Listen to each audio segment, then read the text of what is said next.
Induction motor. આ નામ તો ઇન્ડસ્ટ્રીમાં લગભગ દરેક જગ્યાએ સાંભળવા મળે છે. પણ શું બધી ઇન્ડક્શન મોટર એકસરખી હોય છે? ના, બિલકુલ નહીં.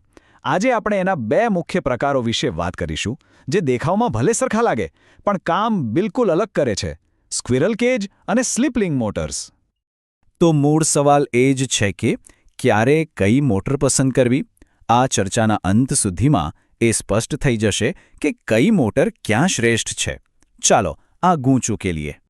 હવે એમની કામગીરીમાં આટલો બધો ફરક કેમ છે એ સમજવા માટે સૌથી પહેલાં એમની બનાવટ જોવી પડશે, કારણ કે આખો ખેલ એમની રચનામાં જ છુપાયેલો છે. આ બધું એમના બનાવવા પાછળની વિચારસરણી પર નિર્ભર કરે છે. એક બાજુ છે સ્ક્વિરલ કેજ મોટર, જેની ફિલોસોફી છે સરળતા અને મજબૂતાઈ. બીજી બાજુ છે સ્લિપ-રિંગ મોટર, જે થોડી જટિલ છે, પણ બદલામાં એના પર જબરદસ્ત કંટ્રોલ મળે છે.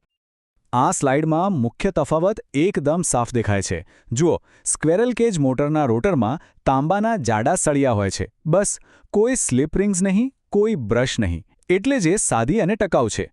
એની સામે સ્લિપ રિંગ મોટરમાં વાઇન્ડિંગ હોય છે અને સાથે સ્લિપ રિંગ્સ અને બ્રશ પણ હોય છે. આ બધું જ એને થોડી કોમ્પ્લેક્સ બનાવે છે. ઓકે, તો બનાવટ તો જોઈ લીધી, પણ આ બનાવટના ફેરફારથી એમની કામગીરી પર શું અસર પડે છે? ચાલો હવે એ સમજીએ. સૌથી પહેલો અને સૌથી મોટો તફાવત છે સ્ટાર્ટિંગ ટોર્ક.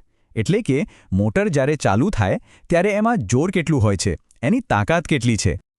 અહીંયા જુઓ, એકદમ ક્લિયર છે. સ્ક્વેરલ કેજ મોટરનો સ્ટાર્ટિંગ ટોર્ક સારો છે, મધ્યમ કક્ષાનો. મોટાભાગના કામ માટે આટલો પૂરતો છે. પણ સ્લિપ-રિંગ મોટર, એનો સ્ટાર્ટિંગ ટોર્ક જોરદાર હોય છે. ખાસ કરીને જ્યારે કોઈ ભારે વજન ઉપાડવાનું હોય ત્યારે આ તાકાત બહુ જરૂરી છે. પણ સવાલ એ છે કે સ્લિપ-રિંગ મોટરમાં આટલો બધો ટોર્ક આવે છે ક્યાંથી? એની પાસે એવી શું ખાસિયત છે? જવાબ ફરીથી એની બનાવટમાં છુપાયેલો છે. આ ખાસિયતનું નામ છે બાહ્ય અવરોધ. મતલબ કે એક બહારની સર્કિટ જેને સ્લિપ રિંગ્સની મદદથી રોટર સાથે જોડી શકાય છે. અને બસ આનાથી જ મોટરની સ્પીડ અને ટોર્ક પર પૂરો કંટ્રોલ મળી જાય છે. તો આ જ છે આખી ગેમ. સ્ક્વિરલ કેજ મોટર તો એક બંધ ડબ્બા જેવી છે, એમાં બહારથી કશું જોડી જ ન શકાય. જ્યારે સ્લિપ-રિંગ મોટરમાં એની ખાસ બનાવટ એટલે કે સ્લિપ રિંગ્સને કારણે બહારથી અવરોધ જોડી શકાય છે, અને આ જ એના હાઈ સ્ટાર્ટિંગ ટોર્ક પાછળનું અસલી રહસ્ય છે.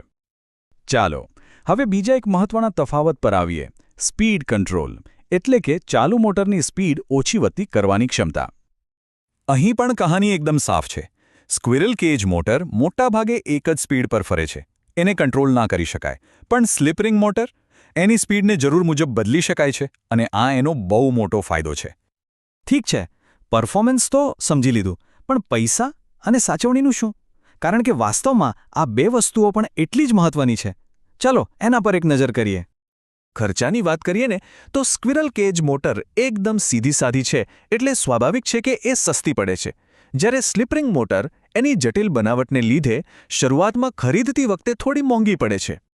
અને જાળવણીનું શું? સ્ક્વિરલ કેજમાં બહુ ફરતા ભાગો નથી, એટલે એનું મેન્ટેનન્સ ઓછું.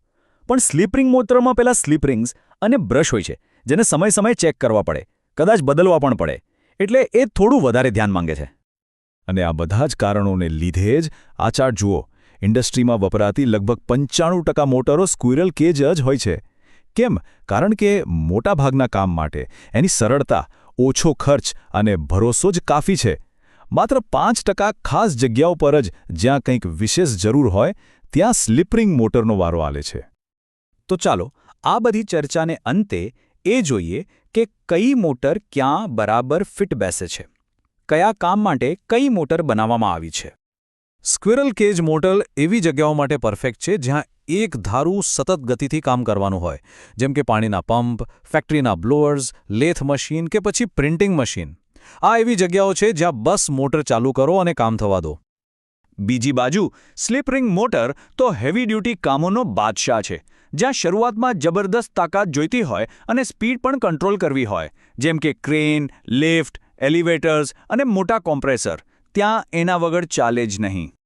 અને આ આખી વાતનો સાર બસ આટલો જ છે: જે કામ માટે જે સાધન બન્યું હોય એ જ વાપરવું જોઈએ. કોઈ મોટર સારી કે ખરાબ નથી, બસ એમનું કામ અને એમની જગ્યા અલગ અલગ છે.